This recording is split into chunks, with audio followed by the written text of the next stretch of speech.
नमस्कार। यद यदाचरति श्रेष्ठत तदत देवेतरो जना स यत प्रमाणम करुते लोकस तदत अनुवर्तते। महान हस्तियों के उठाए गए कदमों पर ही आम लोग चलते हैं।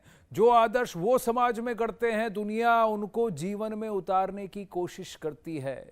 भगवत गीता का 3रा अध्याय 21वां श्लोक। अधिनायकों, नेताओं के लिए चुनौतियों का खेल उनको रेखांकित करता है। क्या नरेंद्र मोदी इस आदर्श वाक्य पर खरे उतरते हैं?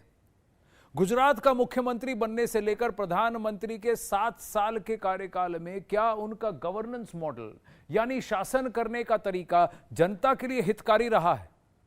नरेंद्र मोदी के गवर्नेंस के 20 साल पूरे होने के मौके पर हम मोदी मॉडल ऑफ गवर्नेंस को आंकेंगे, जानेंगे, परखेंगे कि क्या उससे देश को मिला है, गरीब और अंतिम आदमी का कितना भला हुआ है, देश की तस्वीर आखिरकार कितनी बदली है। सरकारी योजनाओं का फलक बहुत बड़ा है। 4 कड़ियों में हम मोदी मॉडल ऑफ गवर्नेंस की पड़ताल करेंगे कि कोशिश करेंगे समझें इसको। मोदी के नए भारत का सपना, नए भविष्य गढ़ने की कोशिश, जनता के कल्याण के लिए मोदी की प्रतिबद्धता, लाल फीता शाही, अफसर शाही पर सुधारों की कैंची चलाकर नेशन फर्स्ट का नारा देना, यह मोदी के शासन की पहचान है। तो मोदी के नए भारत के सपने की पड़ताल हम शुरू करते हैं फ्यूचर सेंस, नए भारत के इस विजन पर, जहां fit India, clean India, green India, digital benefit transfer, direct benefit transfer, digital India, सब कुछ है।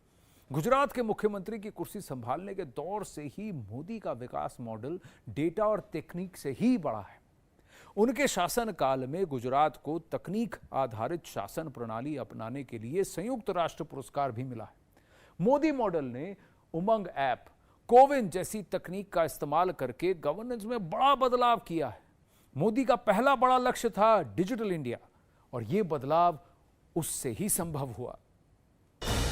बेहद समझदार, तकनीक के माहिर जानकार, प्रधानमंत्री नरेंद्र मोदी से तकनीक का कोई पहलू अछूता नहीं। राजनीतिक जीवन की शुरुआत से ही नरेंद्र मोदी ने डिजिटल दुनिया को बहुत बेहतर समझा। राजनीति और तकनीक के मेलजोल के लिए बतौर मुख्यमंत्री संयुक्त राष्ट्र से सम्मान भी मिला। डिजिटल क्षेत्र में गुजरात स्वागत, ई धारा, ई सिटी, ई ममता जैसी ई योजनाएं लॉन्च करने वाला देश का पहला राज्य रहा। गुजरात में सीखे गुर राष्ट्र का नेतृत्व करते हुए सफलता की कहानियां बने। प्रधानमंत्री की कुर्सी संभालते ही नरेंद्र मोदी ने महत्वपूर्ण डिजिटल इंडिया योजना लॉन्च की।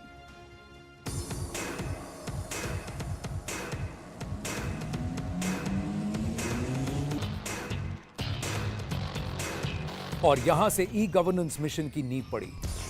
उमंग नाम की एक ऐप ने केंद्र और राज्यों की 1200 सेवाओं को एक फोन में उपलब्ध करा दिया। डिजी लॉकर जैसी सुविधा ने अहम दस्तावेजों को सहेजना आसान कर दिया। भीम ऐप और ई रूपी ने गांव-गांव तक डिजिटल पेमेंट के दरवाजे खोले। कोरोना वायरस के विरुद्ध भारत के युद्ध में आरोग्य सेतु ऐप और कोविन पोर्टल विजय का सेतु बनकर उभरे। नया भारत, डिजिटल इंडिया, नए भारत का भविष्य डिजिटल। चलिए देखते हैं कि डिजिटल इंडिया योजना का रिपोर्ट कार्ड क्या कहता है। अब तक कुल 130 करोड़ आधार कार्ड बने हैं और देश में अब तक 5,900 करोड़ से ज्यादा आधार कार्ड का वेरिफिकेशन यानी उनको प्रमाणित किया गया है। प्रधानमंत्री जनधन योजना के तहत अब तक 43.29 करोड़ लोगों का बैंक खाता खुला है और इन खाता धारक लाभार्थियों के खातों में 1.45 लाख करोड़ रुपए सीधे भेजे गए हैं। स्टार्टअप इंडिया योजना के तहत 39,000 से ज्यादा स्टार्टअप्स ने 4.7 लाख नौकरियां दी हैं। 384 स्टार्टअप्स में कम से कम 4,509 करोड़ रुपयों का निवेश हो चुका है। डिजी लॉकर के यूजर देश भर में 7 करोड़ 80 लाख से ज्यादा हैं और इनके तहत 400 करोड़ से ज्यादा दस्तावेज जारी किए गए हैं। डिजी धन अभियान में 2.05 करोड़ लोगों का पंजीकरण हो चुका है और डिजी धन में 26.51 लाख कारोबारियों को अधिकार दिए गए हैं। माई गॉव पोर्टल पर 1 करोड़ 95 लाख से ज्यादा रजिस्टर्ड सदस्य हैं और इस पर 86 लाख से ज्यादा शपथ ली गई है। I think Prime Minister Modi has done remarkably well in marrying tech along with governance, because he has realized early on that tech is the only way to improve governance in this country. Because the biggest challenge in this country is, how do you make sure policy is executed well and the government benefits reaches the beneficiary directly? Today, if you look around you, 1.2 billion Indians have an Aadhaar phone. 18 lakh crores has reached their bank account directly. 440 million bank accounts have been opened. And everybody, 10 million gas stoves have been given. 9.5 crore, 10 crore gas stoves have been given. 9.5 crore farmers get money in the bank 3 times a year. And he has made sure that about 5 crore households will have a house by the time he finishes his program. So everything he has done is to make sure that digital is done, and he has saved 1,75,000 crores because money would have been lost, eaten away by middlemen. You know, when I joined the as Secretary of Electronics and IT in the year on the 1st of May 2014, and the Honorable Prime Minister had taken charge on 26th of May that year, and he started reviewing all the departments. So my turn came on 23rd of June, 2014. That day I made a presentation, and it was 2.5 hours actually.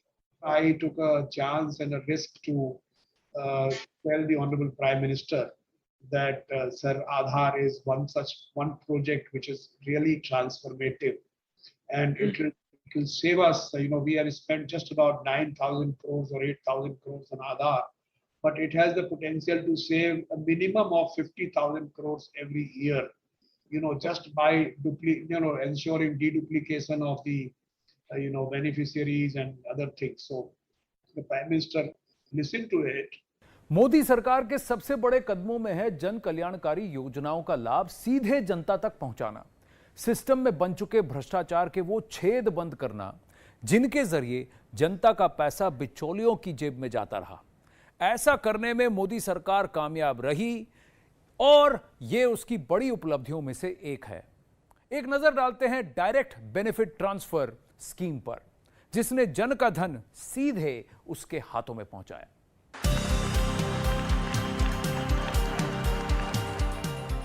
प्रधानमंत्री बनते ही जनधन योजना के bank खाते खोलना मोदी का master stroke था। अब तक 43 करोड़ से ज्यादा उन लोगों के बैंक खाते खुले जिसके लिए बैंकों के दरवाजे ही बंद थे। इनके बैंक खाते तो खुले ही, साथ ही बीमे के बारे में सपने में भी नहीं सोच सकने वाले लोगों को दुर्घटना बीमा भी मिला। जनधन खातों को आधार और मोबाइल नंबर से जोड़कर सिस्टम के वो छेद भी बंद कर दिए गए जिनके जरिए बिचौलिए जनता का हक मारते थे। इस कदम से केवल आम आदमी को ही फायदा नहीं हुआ, बल्कि डायरेक्ट बेनिफिट स्कीम से राजकोष के भी हजारों करोड़ रुपए बच गए। देश के बचे धन को जनता पर ही खर्च कर दिया गया। कोरोना लॉकडाउन के दौरान 8 करोड़ 69 लाख किसानों को केंद्र सरकार से आर्थिक मदद मिल रही है। नया भारत, जनता का हक सीधे जनता के हाथ। भारत जो सीधे जन तक पहुंचाए उसका धन, वो है नया भारत। मोदी सरकार के डायरेक्ट बेनिफिट ट्रांसफर लाभार्थियों को बड़ा लाभ मिला है। इसके तहत 2017-18 में 46.3 करोड़ रुपए लाभार्थियों को नगद दिए गए। 2018-19 में यह आंकड़ा बढ़कर 59 करोड़ रुपए तक पहुंच गया। 2019-20 में आंकड़ा और बढ़कर 70.6 करोड़ रुपया हो गया। 2020-21 में करीब 30 करोड़ बढ़कर 98 करोड़ रुपए पर जाकर पहुंचा। 2021-22 में अब तक 54.5 करोड़ रुपए का नगद भुगतान हो चुका है। इन काइंड यानी जिन्स के तौर पर 2017-18 में 77.7 करोड़ का लाभ दिया गया। 2018-19 में 70.2 करोड़ का डायरेक्ट बेनिफिट दिया गया। 2019-20 में लाभार्थियों को 74.1 करोड़ का लाभ मिला और 2020-21 में यह बढ़कर 81.9 करोड़ का लाभ हो चुका। 2021-22 में अब तक डायरेक्ट बेनिफिट का आंकड़ा 77.9 करोड़ पहुंच चुका है। ये मोदी जी जो है 2 साल से जो जितना भी पैसा दे रहे हैं, जितने भी किसान हैं और एक तो सम्मान बोल के वो जो किए हैं, हम लोगों को बहुत उनका आभारी हैं। बहुत अच्छा बदलाव है। 6,000 रुपया मायने है। आजकल 6,000 रुपया कमाने के लिए आदमी को सोचना पड़ता है। ये तो एक्स्ट्रा पेमेंट वो किए जो मोदी जी बहुत हम लोगों के लिए सम्मानदायक काम किए हैं। पहले तो कांग्रेस लोग तो कुछ भी नहीं किए। कम से कम ये 2017 में 6,000 रुपया बाढ़ पीड़ित में दिए। हम लोगों को बहुत खुशी का बात हुआ। हमारा देश का जो प्रधानमंत्री है 6,000 रुपया किसान को दे रहा है, तो जो भी दे रहा है ना भाई, उससे मांगेंगे 10 रुपया हमको देगा कोई, क्या 2 रुपया देगा कोई? 6,000 आया तो बहुत है किसान के लिए, जो भी है बहुत है ना। 10 बोरा तो उड़िया तो मेरा होगा, 20 बोरा तो खाद तो होगा। मोदी जी से बहुत राहत मिला है। 6,000 रुपया सालाना मिलता है। और मोदी जी हमारा गांव में काम भी बहुत किया है। लाइन नहीं था, रोड नहीं था, रोड बन गया, लाइन आ गया। बहुत हम लोग को अच्छा लगा। अभी बहुत अच्छी योजना है, हमारे काम आती है। पैसा नहीं होता, हम निकाल के अपने खर्चे में लगाते हैं। अच्छी योजना है। लाभ बहुत हो रहा है, पैसा आ रहा है। मतलब जो बना हो वह लो, जो जोतना है जोत लो, अपना पैसा तो आ रहा है। अमेरिका, चीन, जापान, दक्षिण कोरिया जैसे देश शक्ति प्रदर्शन के असरदार सॉफ्ट टूल स्पोर्ट्स के जरिए दुनिया में अपनी धाक जमाते हैं। वेस्ट जर्मनी, साउथ अफ्रीका, करीबियाई द्वीप समूह, मेक्सिको जैसे देशों ने खेलों में मिली सफलता से विश्व मंच का रुख अपने पक्ष में मोड़ने में कामयाबी हासिल की। विश्व मंच पर भारत की सफलता की यात्रा योग दिवस से शुरू हुई। संयुक्त राष्ट्र ने एक मत से 21 जून को अंतर्राष्ट्रीय योग दिवस घोषित किया। खेलों में अंतर्राष्ट्रीय मंच पर भारत की ख्याति पताका फहरा रही है और सरकार का फिट इंडिया मिशन नए भारत की सशक्त छवि गढ़ रहा है। ओलंपिक्स में 7 मेडल, पैरालंपिक्स में 19 मेडल। टोक्यो शहर भारतीय खेल जगत के सबसे ऐतिहासिक पलों का गवाह बना। लेकिन जिस देश में खेलों को निचले पायदान पर रखा जाता हो, उसने अचानक दुनिया का ध्यान कैसे खींचा? शुरुआत एक दशक पहले हुई। बतौर गुजरात के मुख्यमंत्री नरेंद्र मोदी ने गुजरात में खेल महाकुंभ शुरू किया। आइए, बेटा हो या बेटी, खेल के मैदान में समान शक्ति के साथ जुड़ जाएं। सालाना होने वाले इस जलसे में आज भी रिकॉर्ड 30 लाख खिलाड़ी हिस्सा लेते हैं।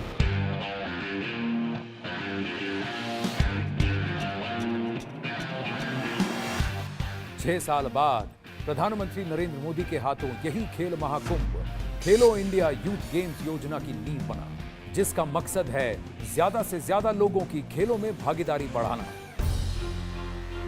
टोक्यो में विजय का स्वाद चखने के बाद मोदी सरकार भविष्य की विजय पथ तैयार करने में जुट गई है। सरकार ने नई खेल प्रतिभाओं को खोजने के लिए एक sports talent search portal launch किया है। आने वाले पेरिस और लॉस एंजलिस ओलंपिक्स में और ज्यादा पदक जीत सकें, इस पर योजना तैयार करने के लिए सरकार ने एक अधिकार प्राप्त समिति तैयार की है। नया भारत, फिट इंडिया, विजय के लिए नए भारत का फिट बनना जरूरी है। फिट इंडिया मिशन मोदी की महत्वाकांक्षी योजना है और जिसमें मोदी सरकार की अलग अलग मंत्रालय साथ मिलकर काम कर रहे हैं। खेल, शिक्षा, पंचायती राज और ग्राम विकास मंत्रालय मिलकर लगे हुए हैं। इस अभियान के जरिए जनता को फिटनेस के गुर सिखाए जाते हैं। खास तौर पर ग्रामीण अंचल पर खास फोकस किया गया है जो ढांचागत विकास में पीछे है। इसका लक्ष्य देसी खेलों को बढ़ावा देना है, साथ ही ज्यादा से ज्यादा लोगों को अभियान से जोड़ने का भी लक्ष्य है। When the first Khelo India was held, many of the athletes who participated in the first Khelo India school games are now part of the national team. So Khelo India is definitely contributing towards India achieving the excellence. I'll say that Khelo India is the scheme which has the twofold objective. One is the achieving the sporting excellence, other is the spread of the culture of sports. Sir, आप जिस time हम लोग जब semifinal हारने के बाद बात किए हैं sir, thank you very much, क्योंकि जब जीतने के बाद सब हम लोग को तारीफ करता है, बट जब हारने के बाद जिस टाइम आपका फ़ोन कॉल आ गया सर, वो हमारे लिए बहुत ज़्यादा एक मोटिवेशन था। आपने सर जो उस दिन कॉल किया और आपने इनकरेज किया, तो मुझे लगता है हम उस चीज़ से बाहर आ गए कि हमारा अदरवाइज हमारे अंदर बहुत दुख था कि हम बहुत मेडल के क्लोज जाके वापस आए। जिस घर का मुखिया अगर तगड़ा होगा ना, तो ऐसा हो ही नहीं सकता उस घर की प्रगति ना हो।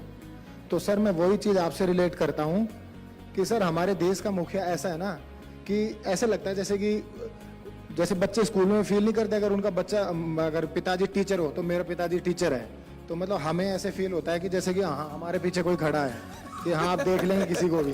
और सर आपने कहा था जाने से पहले कि आप मत सोचना कि सामने कौन है, आप अपनी बेस्ट देना, आपकी प्रेरणा थी सर और भाग्य मेरे साथ था सर, आपके सामने सर ये प्रदर्शित करने का मौका मिला है सर। हर क्षेत्र में बढ़त बनाने के बाद भी भारत जैसा ताकतवर देश जलवायु परिवर्तन के निर्धारित लक्ष्यों को हासिल करने में अब तक कमजोर ही साबित हुआ। स्वच्छ भारत, उज्ज्वला, जल शक्ति जैसी योजनाओं ने समाज की दशा दिशा में बहुत बड़ा सुधार किया। भारत ने दुनिया को दिखाया कि वो बड़ा बदलाव कर सकता है और इस बदलाव की पहल हुई 2014 में लाल किले के प्राचीर से, जब प्रधानमंत्री नरेंद्र मोदी ने कहा कि उनकी प्राथमिकता है घर घर में इज्जत घर यानी शौचालय बनाना। पूज्य बापू ने हमें संदेश दिया था, फिट इंडिया, क्लीन इंडिया। पहली मोदी सरकार की सफलता गाथाओं में शुरुआती निर्णायक कामयाबी। 2014 में लॉन्च हुई इस योजना ने भारत को खुले में शौच से मुक्ति दिलाई और देश भर में 10 करोड़ शौचालय तैयार किए गए। गांव में खासकर महिलाओं को दशकों से शौचालय नसीब नहीं थे। स्वच्छ भारत अभियान में सिर्फ शौचालय ही उपलब्ध नहीं कराए गए, बल्कि बड़े पैमाने पर जागरूकता अभियान चलाकर लोगों को शौचालय का उपयोग करने के लिए प्रेरित किया गया। नतीजा ये कि स्वच्छता अभियान देश में मिशन बना और 2014 के 38% के मुकाबले खुले में शौच से मुक्ति का आंकड़ा 2018 तक 90% पर पहुंच गया। प्रधानमंत्री मोदी सिर्फ गांव में ही नहीं बल्कि शहरों में भी उच्च जीवन स्तर के लक्ष्य तक पहुंचना चाहते हैं। इसलिए स्वच्छ भारत अभियान भारत के शहरों को सिंगल यूज प्लास्टिक और बायोडिग्रेडेबल वेस्ट मैनेजमेंट के जरिए कचरा मुक्त बनाने की कोशिश में लगा है। 2019 से पूरे देश को सिंगल यूज प्लास्टिक से मुक्ति दिलाना प्रधानमंत्री का लक्ष्य है। नया भारत, स्वच्छ भारत, क्योंकि नए भारत का सबसे पहले स्वच्छ भारत बनना जरूरी है। स्वच्छ भारत नए भारत का नया जन जागरण अभियान है। इसके तहत 89,184 लोगों ने स्वच्छ भारत बनाने की शपथ ली है। 2 अक्टूबर 2014 तक 1,071 लाख शौचालय बन चुके हैं। देश के 61.24 घरों में अब शौचालय उपलब्ध हैं।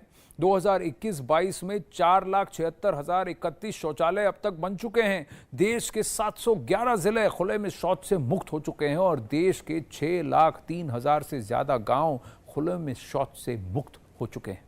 हम एक बार बाहर जा रहे थे काम के लिए, काम करने जा रहे थे क्योंकि हम सफाई कर्मी हैं, तो रास्ते में एक लड़का मतलब बच्चा था तो फोटो लेके हम लोगों का खेल रहा था, वही किताब जिसमें मोदी जी पैर धुले, तो हम देख के खुश हो गए और उसको ला के अपने भगवान जी के बगल में लगा दिए हैं। जब से हमारे मोदी जी हमारे पैर पखारे, हम सोचते हैं कि बहुत अच्छा किया और दुनिया भी सोचती है, उनकी दुनिया पैर पड़ता है मगर उन्हें हमारे पैर पड़ा।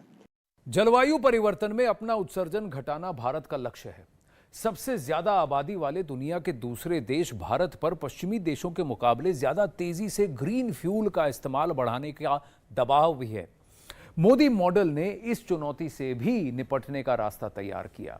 इस समय भारत 10% ग्रीन ईंधन का इस्तेमाल कर रहा है और 2025 तक ये आंकड़ा 25% तक पहुंचाने का लक्ष्य है। सोलर और विंड एनर्जी पर तो पहले ही मोदी जी का जोर रहा है। इस स्वतंत्रता दिवस पर प्रधानमंत्री नरेंद्र मोदी ने भारत को हाइड्रोजन हब बनाने का ऐलान भी किया। भारत के प्रधानमंत्री पर्यावरण और जलवायु के लिए चिंतित रहते हैं।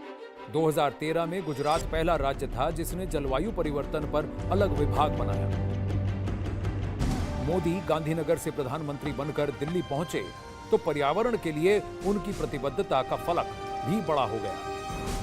वास्तव में G20 देशों के समूह में भारत इकलौता देश है जो जलवायु से जुड़े अपने लक्ष्यों को तेजी से हासिल करने के रास्ते पर बढ़ रहा है। लेकिन 2021 विशेष साल बना है। प्रधानमंत्री मोदी ने स्वतंत्रता दिवस के भाषण में पर्यावरण सुरक्षा के लिए बड़ी पहल का ऐलान किया। भारत का एनर्जी इंडिपेंडेंट होना समय की मांग है, अनिवार्य है। इस तिरंगे की साक्षी में नेशनल हाइड्रोजन मिशन की घोषणा कर रहा हूं। मोदी सरकार का दूसरा कार्यकाल शुरू होने पर देश भर को जल सुरक्षा देने के लिए जल शक्ति मंत्रालय बनाया गया। नरेंद्र मोदी की लिखी किताब convenient action continuity for change में पर्यावरण संरक्षण पर वो दस्तावेज और पहल दर्ज हैं जो उन्होंने गुजरात के सीएम रहते शुरू की और प्रधानमंत्री बनने के बाद उन पर और जोर दिया। उनका संदेश साफ है, बिना क्लाइमेट जस्टिस के नए भारत का सपना साकार नहीं हो सकता। मोदी सरकार भारत में बड़ा ग्रीन मिशन छेड़े हुए है। इसके तहत कुल जमीन के कम से कम 25% हिस्से पर जंगल और पौधारोपण हो चुका है। 2017 से अब तक जंगली इलाके में 5,188 स्क्वायर किलोमीटर की बढ़ोतरी हो चुकी है। 5 साल में 1,17,507 हेक्टेयर जंगल की बढ़ोतरी हुई है। ग्रीन इंडिया मिशन के तहत 33% भूमि पर जंगल लगाने का लक्ष्य है। I personally think that whilst we are called the Ministry of Petroleum and Natural Gas, another title for this ministry could be Ministry for Energy Transition. Green hydrogen, I mean, I spend at least 30% of my working day looking at issues relating to green hydrogen, talking to my oil companies. I mean, it's going to get a boost when you put it in the refineries. But there are private sector players from all over the world who are coming and saying, I mean, one of our private sector companies has talked about 111, which the American Energy Secretary mentioned to me, $1 for 1 kilo for 1 decade. And the Prime Minister, I think, was very realistic. When he was speaking from the ramparts of the Red Fort, what did he say? He said that 12 lakh crore we are spending on import bill. He said we should become self-sufficient. By self-sufficient means, no, you are a importer, you are also an exporter. You import crude, you refine, you send it out. But you should not be spending that because your import dependence today is 85%. This ethanol policy introduced by Honorable Prime Minister in 2014, because earlier it was only 5%, but after that Prime Minister has enhanced it up to 10%, and within a span of 6 to 7 years, we could achieve the 100% target of 10% blending in ethanol in the petrol. Now, Prime Minister has now extended the percentage of blending to 20%. At the same time, Green India initiative taken by the Honorable Prime Minister, this use of ethanol in petrol is reducing the pollution by way of the emissions, by way of this diesel, use of the fuel as a diesel and petrol.